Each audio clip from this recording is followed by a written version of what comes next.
नमस्कार दोस्तों, India strike channel पर आपका स्वागत है। तो इस वीडियो में हम बात करने वाले हैं बांग्लादेश से जुड़ी हुई जो अपडेट्स आ रही हैं उसके बारे में।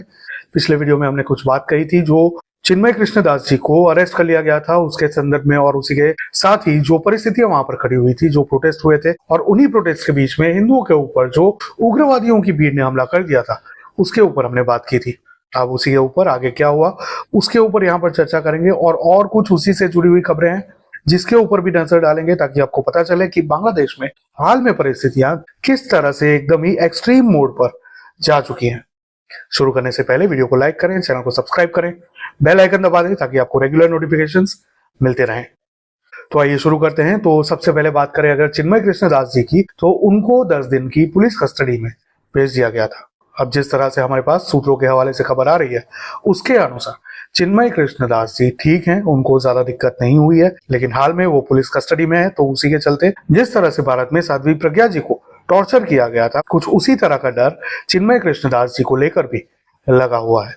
अभी तक वो ठीक हैं, ज्यादा दिक्कत नहीं आई है, लेकिन आगे क्या होगा वो देखना होगा। साथ ही में बात करें इससे जुड़ी हुई, तो उनके एक असिस्टेंट को भी अरेस्ट कर लिया गया है, और एक और श्रद्धालु जो था उसके साथ उसको भी अरेस्ट कर लिया गया है। जी हाँ, बांग्लादेश की पुलिस ने चिन्मय कृष्णदास जी के एक असिस्टेंट को और एक श्रद्धालु को अरेस्ट कर लिया है।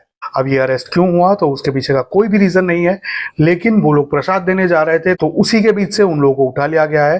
तो कोई भी रीजन एग्जैक्टली नहीं दिया गया है कि किस वजह से, किस बिना पर उन लोगों को अरेस्ट किया गया है। इसके अलावा एक और चिन्मय कृष्णदास जी के जैसे ही संत हैं, उनका भी अरेस्ट कर लिया गया है, लेकिन उनके बारे में भी कोई स्पष्टता नहीं है कि किस आधार पर उनको अरेस्ट कर लिया गया है। अब वो भी जो है वो चिन्मय कृष्णदास जी की तरह ही सभाओं को, हिंदू सभाओं को एड्रेस कर रहे थे, और उनको कैसे एक साथ रहना है, कैसे सुरक्षित रहना है, उसके बारे में कॉन्स्टेंटली बात कर रहे थे, और हिंदुओं के मुद्दों को यूनुस सरकार तक पहुंचाने का प्रयत्न कर रहे थे। तो उनको भी अरेस्ट कर लिया गया है। अब इन तीनों लोगों को अरेस्ट करके कहां ले जाया गया है, किस रीजन से, किस सेक्शन के अंदर अरेस्ट कर लिया गया है, उसके बारे में कोई भी स्पष्टता नहीं दी गई है।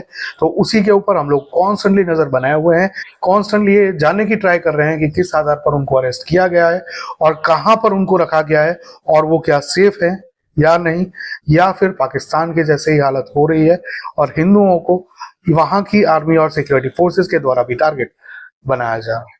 आते हैं दूसरी खबर पर। तो कल शुक्रवार था, शुक्रवार को जुम्मे की नमाज के बाद इस्लामी उग्रवादियों ने वहां पर भी हिंदुओं के ऊपर हमला कर दिया था। कई सारे विजुअल्स आए थे जो हमने शेयर किए थे, आप स्क्रीन पर भी देख सकते होंगे। तो इस प्रकार से जुम्मे की नमाज खत्म करके तुरंत ही सभी लोग हिंदुओं पर हमला करने निकल गए थे। हिंदू बस्तियों में बहुत ही बड़ा इस्लामी उग्रवादियों का झुंड पहुंच गया था, और यहां तक बताया जा रहा है कि कई सारे हिंदू मंदिरों को भी टारगेट बनाया गया है। तो इसी के चलते हिंदुओं के ऊपर हमले बांग्लादेश में भी अभी भी जारी हैं।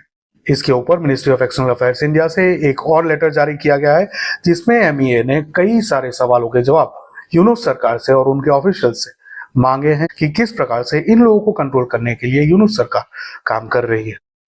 तो इसी के चलते एमई ऑफ इंडिया की साइड से भी एक स्ट्रॉन्ग रिस्पांस जा रहा है। धीरे धीरे धीरे धीरे करके स्क्रू टाइट किया जा रहा है यूनुस सरकार के ऊपर। अब सिर्फ 2 महीनों की बात है जिस दरमियान ये सब चीजें होंगी, लेकिन इन 2 महीनों में परिस्थितियां बहुत ही विकट होने वाली हैं, खास करके बांग्लादेशी हिंदुओं के लिए, क्योंकि जो यूनुस है वो डेमोक्रेट्स की कठपुतली है, जिसके बारे में हमने आपको आगे भी बताया था।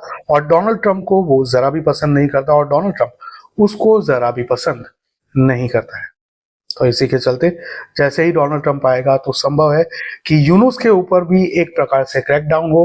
बांग्लादेश में जो हिंदुओं के ऊपर अत्याचार हो रहे हैं उसको रोकने में यूएसए भी एक्टिव रोल प्ले करे। तो इसी प्रकार से हाल में जो परिस्थितियां हैं वो हिंदुओं के लिए और भी विकट होने वाली है अगले 2 महीनों के अंदर। तो जो भी बांग्लादेशी हिंदू हमको सुन रहे हैं, या फिर अगर आपके कोई कांटेक्ट है वहां पर बांग्लादेशी हिंदुओं के साथ, तो उन लोगों तक ये खबर जरूर पहुंचाए कि इन 2-2.5 महीनों में उन लोगों को बहुत ही ध्यान रखना है, बहुत ही सुरक्षित रहना है, क्योंकि परिस्थितियां और भी विकट होने वाली हैं। अब ट्रंप के आने के बाद परिस्थितियां एकदम से सुधर नहीं जाएंगी, क्योंकि जिन लोगों को, जिस भीड़ को वहां पर छोड़ दिया गया है वो भीड़ पाकिस्तान की तरह ही उग्रवादियों की भीड़ है। तो उन लोगों के ऊपर लगाम कसना ज्यादा आसान नहीं होगा। शेख हसीना थी जिसने थोड़ी बहुत लगाम कस के रखी हुई थी, लेकिन यूनुस ने पूरी ही छूट दे दी है। अगर कोई और व्यक्ति आता है तो वो किस तरह से काम करेगा वो भी एक देखने वाली बात होगी। बीएनपी है हाल में अल्टरनेट में, जिसके ऊपर भी यूनूस सरकार के द्वारा बहुत सारे ब्लेसिंग्स बरसाए जा रहे हैं। जिस तरह से खालिदा जिया को हाल में बरी कर दिया गया है, सभी चार्जेस से उसको फ्री कर दिया गया है, वो जेल में थी तो उसको भी आजाद कर दिया गया है, तो बीएनपी भी इसकी शुक्रगुजार रहेगी। तो अगर बीएनपी भी आती है, खालिदा जिया की पार्टी, या खुद खालिदा जिया भी आती है, तो भी हिंदुओं के लिए वहां पर परिस्थितियां ज्यादा सेफ नहीं होने वाली है। उन लोगों को एक साथ रहना पड़ेगा, एकजुट रहना पड़ेगा। ये खबर उन लोगों तक जरूर पहुंचा दीजिए। तो ये है दूसरी खबर, जहां पर हिंदुओं के ऊपर जो हमले हैं वो अभी भी लगातार चालू हैं। और जिस तरह से भारत में जुम्मे की नमाज के बाद कई सारी जगहों से उग्रवादियों की भीड़ निकलकर हिंदुओं के ऊपर पथराव करती पाई गई थी, उसी प्रकार से हाल में बांग्लादेश में हो रहा है। और वहां पर पूरा देश उग्रवादियों से भरा हुआ है, जिस तरह से पाकिस्तान है। तो वहां पर परिस्थितियां हिंदुओं के लिए और भी विकट है, ना सिर्फ हिंदुओं के लिए बल्कि सभी माइनॉरिटीज के लिए। उसमें क्रिश्चियंस भी आ जाते हैं, और जब हम हिंदू की बात करते हैं तो उसमें हिंदू, सिख, जैन, बुद्धिस्ट सभी आ जाते हैं। तो इन सभी के लिए परिस्थितियां काफी कॉम्प्लिकेटेड होने वाली हैं। सभी को ध्यान रखने के लिए जरूर कहें, अगर आप हमारा वीडियो देख रहे हैं तो प्लीज सेफ रहें, एक साथ रहें, और साथ ही में लठ रखें अपने साथ, at least for your safety and for the safety of your family. अब आते हैं तीसरी खबर पर। तो इस्लाम में म्यूजिक जो है वो हराम बताया जाता है, तो उसी के चलते कहीं पर भी ऐसे कोई भी कॉन्सर्ट्स को वो लोग प्रमोट नहीं करते हैं या फिर अलाउ नहीं करते हैं। लेकिन बांग्लादेश में थोड़ी बहुत लीनियंसी थी, तो उसी के चलते वहां पर कॉन्सर्ट्स और मूवीज हर आए दिन चलती रहती थी। अब उसी के अंतर्गत एक कॉन्सर्ट वहां पर चल रहा था पाकिस्तानी सिंगर आतिफ असलम का, ढाका में, जहां पर इन इस्लामी उग्रवादियों ने कल हमला कर दिया था।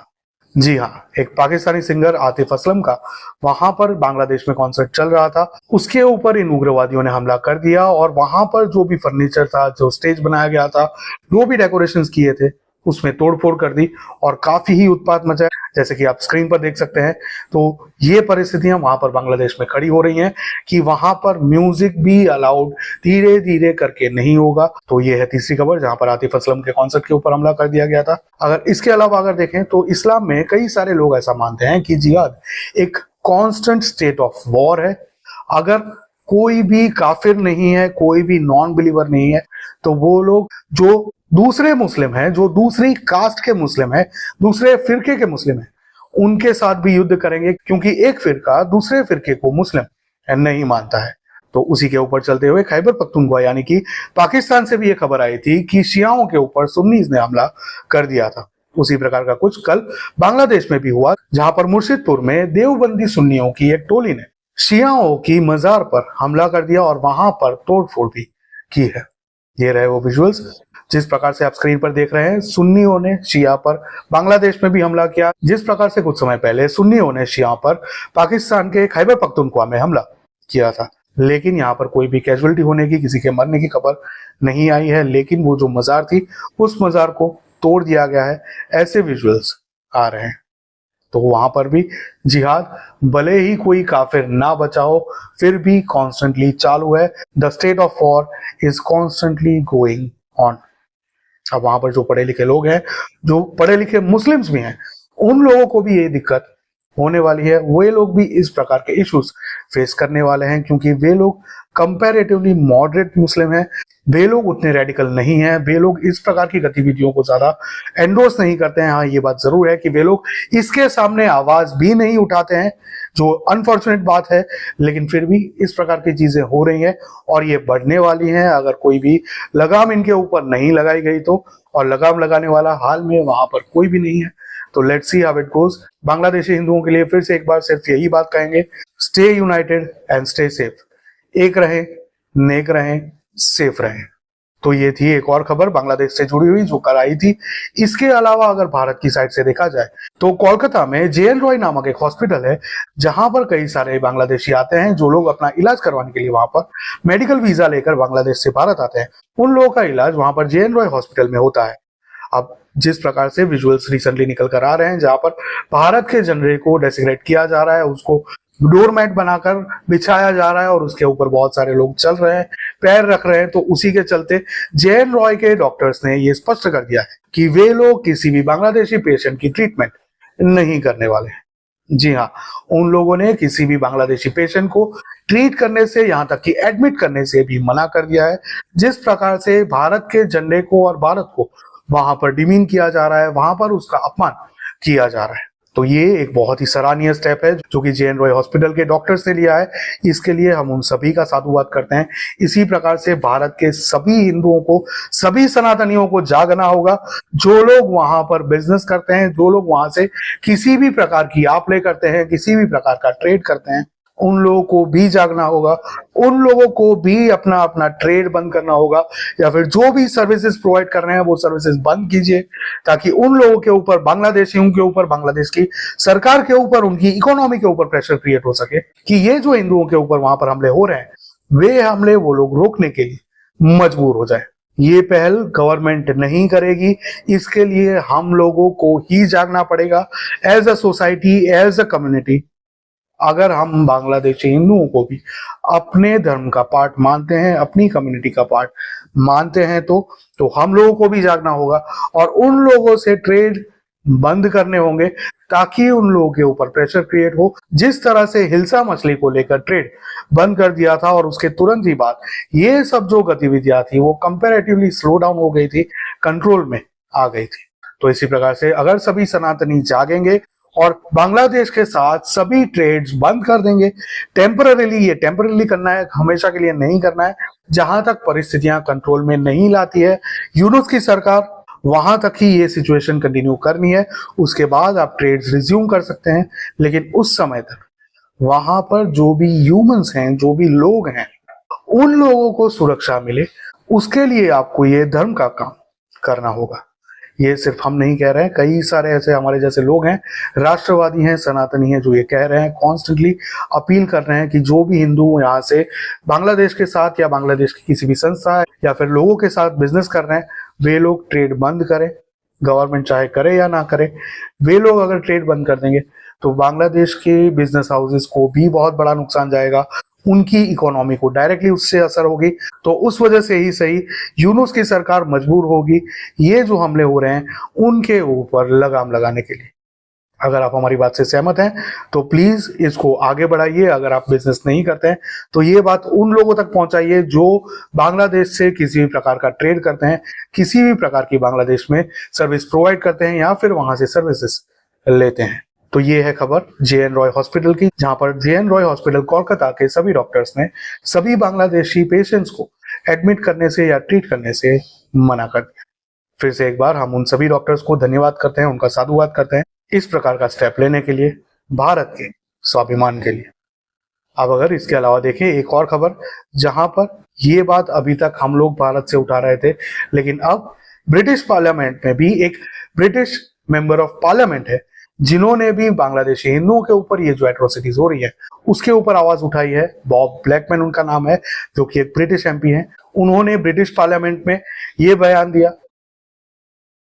Now, right now, Mr. Speaker, the International Society of Krishna Consciousness, who run Bhaktivinoda Manor in Elstree, the largest Hindu temple in this country, in Bangladesh, their spiritual leader is under arrest.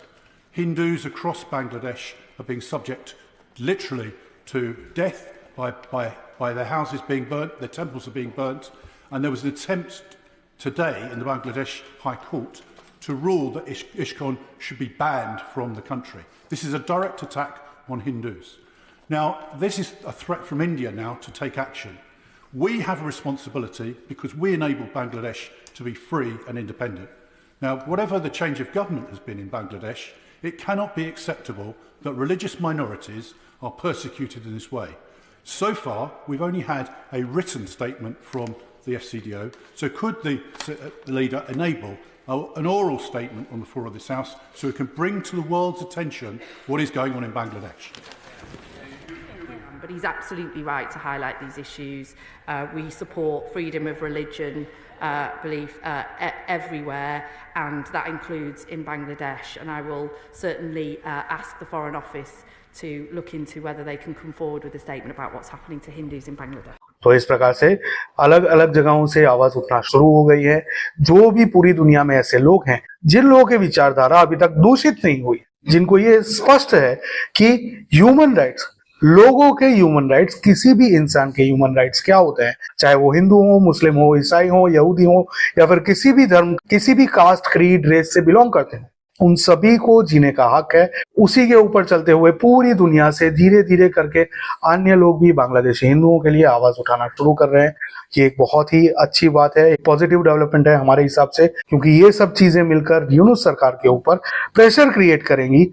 ये जो वहां पर हिंदुओं के ऊपर constantly हमले हो रहे हैं, उसके ऊपर लगाम लगाने के लिए, उनको रोकने के लिए।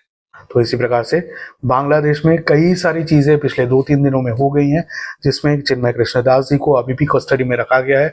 उसके अलावा कुछ लोगों को अरेस्ट कर लिया गया है। वहां पर वॉर चालू है, स्टेट ऑफ वॉर चालू है, केओस अभी भी चालू है, जहां पर हिंदुओं के ऊपर भी हमले हो रहे हैं, म्यूजिक कॉन्सर्ट पर भी हमले हो रहे हैं, और अन्य मुस्लिमों के ऊपर भी हमले हो रहे हैं, और भारत को भी डिमीन किया जा रहा है। भारत के झंडे को डोरमैट की तरह यूज किया जा रहा है, और उसके सामने भारत से भी प्रतिक्रियाएं आना शुरू हो गई हैं। मिनिस्ट्री ऑफ एक्सटर्नल अफेयर्स ने एक और लेटर इशू कर दिया है, जिसके बारे में हमने अभी डिस्कस किया। और इसके अलावा जे.एन. रॉय हॉस्पिटल से भी डॉक्टर ने एक बहुत ही अच्छा इनिशिएटिव लिया है, जिसके चलते भी वहां की सरकार के ऊपर प्रेशर क्रिएट किया जा सकता है। और ब्रिटिश पार्लियामेंट में भी बांग्लादेशी हिंदुओं की सेफ्टी के लिए बातें की जा रही हैं, तो ये भी एक पॉजिटिव डेवलपमेंट है। तो ये है दोस्तों कुछ खबरें बांग्लादेश से जुड़ी हुई, जो कि हाल में पिछले 2-3 दिनों में हुई है। आप क्या सोचते हैं इसके बारे में, हमारे साथ कमेंट में जरूर साझा करें। आपको ये वीडियो कैसा लगा ये भी हमें कमेंट में जरूर बताएं। साथ ही में यहाँ पर QR कोड दिया है, तो उसको स्कैन करके फाइनेंशियल सपोर्ट भी प्रोवाइड करें। यूट्यूब ने हमारी रीच बहुत ही कम कर दी है, जिसके चलते लोगों तक वीडियोस नहीं पहुंच रहे हैं। तो अगर आप फाइनेंशियल सपोर्ट नहीं प्रोवाइड कर सकते हैं, अगर आप स्टूडेंट हैं, कोई बात नहीं, एटलीस्ट वीडियो को लाइक कर दीजिए और इसको ज्यादा से ज्यादा लोगों तक शेयर कर दीजिए। वो भी हमारे लिए एक बहुत ही बड़ा प्रोत्साहन का काम करेगा, मोटिवेशन का काम करेगा, और उसके लिए भी हम आपको साधुवाद करते हैं पहले से। मिलेंगे अगली खबर में, तब तक के लिए जय हिंद, हर हर महादेव।